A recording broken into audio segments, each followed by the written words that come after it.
Doctor Ilangumaran CO doctor Anil Vaidya இருக்காரு, intestinal transplant surgeon.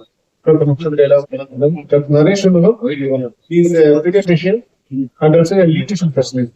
மொத்தம் 4 பேருங்க இருக்கோம். இன்னைக்கு எதுக்காக நீங்க மீட் பண்றோம்னா, நீங்க போய் பார்த்துப்பீங்க industrial rehabilitation and nutrition support unit இன்னைக்கு ஸ்டார்ட் பண்றோம். கிட்னி ஃபெயிலியர் கேள்விப்பட்டிருப்போம், லிவர் ஃபெயிலியர் கேள்விப்பட்டிருப்போம், ஹார்ட் ஃபெயிலியர் கேள்விப்பட்டிருப்போம். ரொம்ப காமனான வேர்டு. நமக்கு தெரிஞ்சவங்க எல்லாத்துக்குமே ஏதாவது ஒரு பிரச்சனை நம்ம இருந்திருக்கும், கேள்விப்பட்டிருப்போம். ஆனா இண்டஸ்ட்ரியல் ஃபெயிலிங்கிறது கொஞ்சம் ஒரு ரேரான டிசீஸ். பிறந்த குழந்தைகள் பாத்தீங்கன்னா 1 லட்சத்துல ஒரு 25 பேருக்கு அந்த பிரச்சனை வரலாம். ஆனா அந்த டிசீஸ் வந்ததுன்னா அந்த குழந்தைகளோட வளர்ச்சி பாதிக்கும். அதுக்கு என்ன பண்ணணும்னா நியூட்ரிஷன் கரெக்டா கொடுக்கணும். இந்தியாவில் ஆஸ் ஆஃப் டுடே எந்த சென்டருமே கிடையாது. ப்ராப்பரா அந்த குழந்தைங்களை அசஸ் பண்ணி எந்த குழந்தைங்களுக்கு என்ன ட்ரீட்மெண்ட் தேவை, ஆபரேஷன் தேவைப்படுமா, இதெல்லாம் ட்ரீட் பண்றதுக்கு இந்தியாவில இடமே கிடையாது. ஸோ அதுக்காக இந்தியாவிலே ஃபர்ஸ்ட் டைமா ரேலா ஹாஸ்பிட்டல்ல டாக்டர் அனில் வைத்தியா, டாக்டர் நரேஷ் தலைமையில இந்த யூனிட்டை இன்னைக்கு ஸ்டார்ட் பண்றோம். அதுக்குதான் உள்ள போகும். Doctor Rela well done. வணக்கங்க. இன்னைக்கு இந்த குழந்தைங்களுக்கான சிறுகுடல் வேலை செய்யாம போகுது. பிறந்த குழந்தைங்களுக்கு சில பேருக்கு சிறுகுடல் சரியா ஒழுங்கா இருக்காது, வேலை செய்யாது. 2வது, பிறந்த உடனேயே நீங்க குடல் சுருட்டிக்கிச்சுன்னு சொல்லுவாங்க, நீங்க கேள்விப்பட்டிருக்காங்கன்னு தெரியல. குடல் முழுக்க ஆபரேஷன் பண்ணி எடுக்கிற மாதிரி போயிடுது, அழுகி போயிடுது. இந்த மாதிரி குழந்தைங்க உழைச்ச மாதிரியே கிடையாது. அவங்க குழந்தை பிறந்து கொஞ்ச நாள்ல இறந்துருவாங்க. இதுதான் நார்மலா நடக்குது.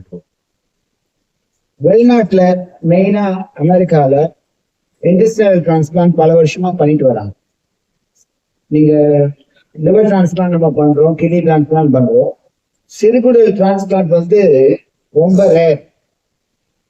அந்த சிறுகுடல் டிரான்ஸ்பிளான்ட் நம்ம நாட்டுல தமிழ்நாட்டுல மட்டும்தான் அதிகமா பண்றோம். பாம்பேலயும் கொஞ்சம் பண்ணியிருக்காங்க. அதுக்கு ஸ்பெஷலிஸ்ட் சொல்ல போனோம்னா டாக்டர் அனில் வைத்தியா தான், ப்ரொஃபசர் அனில் வைத்தியா இப்போ நம்மளோட டீம்ல ஜாயின் பண்ணியிருக்காங்க. இங்க தமிழ்நாட்டுல முக்காவாசி இந்த இன்டெஸ்டினல் டிரான்ஸ்பிளான்ட் சிறுகுடல் மாற்று அறுவை சிகிச்சையும் மல்டிவிசரல் டிரான்ஸ்பிளான்ட்டும் பண்ணுவாங்க. சிறுகுடலோட சேர்த்து சமயத்துல பேங்க்ரியாஸ், அதோட சேர்த்து லிவர், எல்லாம் மல்டிவிசரல் சொல்லுவாங்க. ஒரு ஆர்கன் மட்டும் இல்ல, பல ஆர்கன் சேர்த்து. இதெல்லாம் காமனா வரும். இது பெரியவங்களுக்கு சில கேன்சர்ல கூட பண்ணுவாங்க மல்டிவிசரல். அந்த மாதிரி ஒரு சர்வீஸை ப்ரொவைட் பண்ணிருக்காக தான் டாக்டர் அனில் வைத்தியா இங்க வந்திருக்காங்க.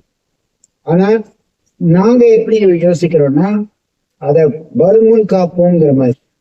இந்த குழந்தைங்களுக்கு சிறுகுடல் சின்னதா இருந்ததுன்னு வச்சுக்கோங்க, அந்த சிறுகுடல் சின்னதா இருக்கிறதுலயே அந்த ஃபங்க்ஷன் அதிகரிக்கிறது, அதோட லென்த்தை இன்க்ரீஸ் பண்றோம்.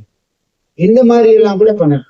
எல்லாருக்குமே சிறுகுடல் ஆப்ரேஷன் பண்ணணும்னு அவசியம் இல்லை, எல்லாருக்குமே சிறுகுடல் டிரான்ஸ்பிளான்ட் பண்ணணுங்கிற அவசியமும் சேர்ந்து ஒரு இன்டென்சிவ் கேர் மாதிரி ஏற்படுத்தி, இதுக்கு ஒரு ஐசியூ மாதிரி ஏற்படுத்தி, இந்த மாதிரி பிறந்த குழந்தைங்க, முக்கால்வாசி குழந்தைங்க 10 கிலோவுக்கு கம்மியா தான் இருப்பாங்க. இந்த பிறந்த குழந்தைங்க 1 கிலோ 2 கிலோ கூட இருக்கும் இந்த குழந்தைங்களுக்கு. ஏன்னா சிறுகுடல் ஃபார்ம் ஆகலைன்னா அவங்களால ஃபுட்டை டைஜஸ்ட் பண்ண முடியாது, வளர முடியாது. அந்த மாதிரி நியூட்ரிஷன் இம்ப்ரூவ் பண்றது, ஐவி, இப்போ சில பேருக்கு டிபின்னு சொல்லுவாங்க, நியூட்ரிஷன். இது வளர்ச்சி வர்ற வரைக்கும் சாப்பாடே இல்லாமையே ஐவியாவே நீங்க சாப்பாடு கொடுத்து குழந்தைய வளர விட்டுட்டு அதுக்கப்புறம் டிரான்ஸ்பிளான்ட்டும் பண்ணுவாங்க. இந்த மாதிரி இது ரொம்ப காம்ப்ளிகேட்டட் ஸ்பெஷாலிட்டி. அந்த மாதிரி ஒரு ஸ்பெஷாலிட்டி இப்போ ஆரம்பிக்கிறதுனா இன்னைக்கு பிளான். இதுக்கு எக்ஸ்பர்ட்ஸ் எல்லாம் கேதர் பண்ணி இந்த ஆப்ரேஷனை செய்யறதுக்காக இந்த யூனிட்டை நடக்கிறதுக்காக இன்னைக்கு இந்த யூனிட்டை இன்னும் 15 வருஷமா நான் சென்னையில லிவர் டிரான்ஸ்பிளான்ட் நீங்க ரீஹாபிலிட்டேஷன் யூனிட் கேள்விப்பட்டிருப்பீங்க.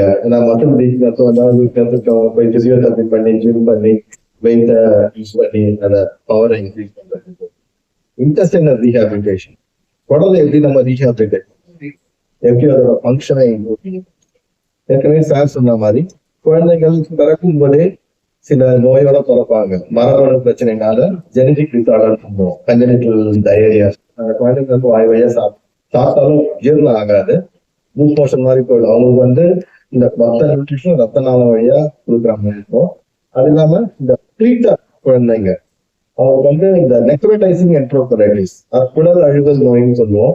இந்த குடல் அழுகல் நோய் வரும்போது இந்த குடல் யூஸ்வலா வந்து நம்ம சிறுகுடல் வந்து ஒரு 20 அடி லென்த் இருக்கு, பெருங்குடல் வந்து ஒரு 10 அடி நீளம். இந்த சிறுகுடலோட ஃபங்க்ஷன் என்னன்னு பாத்தீங்கன்னா, நம்ம சாப்பிடுற ஆகாரத்தை டைஜஸ்ட் பண்றது, நியூட்ரியன்ஸை எடுக்கிறது. பெருங்குடலோட ஃபங்க்ஷன் வந்து முக்கியமா நீரை எடுக்கிறது மட்டும்தான்.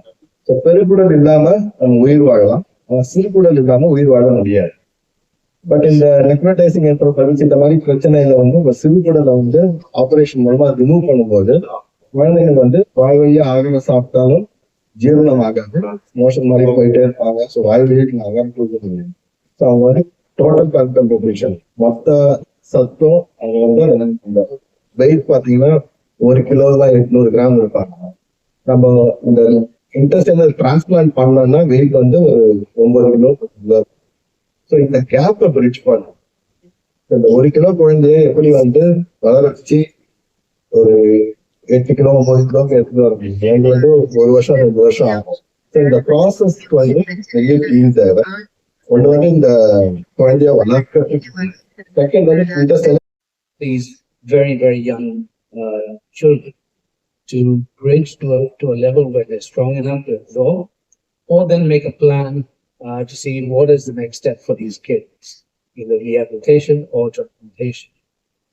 That bridge is really important, and where you have to understand their nutritional needs, how much of nutrition to give them to prevent them from going to refeeding syndrome, prevent them from going into liver failure because of feeding that's not physiological, as well as we got to look at how to keep them free from infections. The main problem in India is when you put in a line, a central line for kids to get nutrition, there's a very high chance of that central line to get infected. And to that effect, we've done a lot of studies and we brought in a very useful solution. It's a patented solution from the University of Southampton. It's now available in India, and we've done multiple studies, not only in India, but also at the Cleveland Clinic, where it showed that it is superior to any local produced solutions that we use. Normally, we use alcohol wipes to keep these catheters clean, but using this solution, it's called Orbimex. It's available in India, and that's been our backbone, keeping these kids and adults free from infection, so that we can help them not only in the hospital, because the bridging thing might take a long time. It may take, months. You can't keep the child in the hospital for months. We've developed a team that takes them into their own home environment. We have a team that visits their home and keeps them away from infection and reports back to the central hub about their condition, their labs, and everything. So that's a whole integrated system that Dr. Naresh talking. Excited, very excited to be part of this, and the team is looking forward to working really well with the Naresh's team.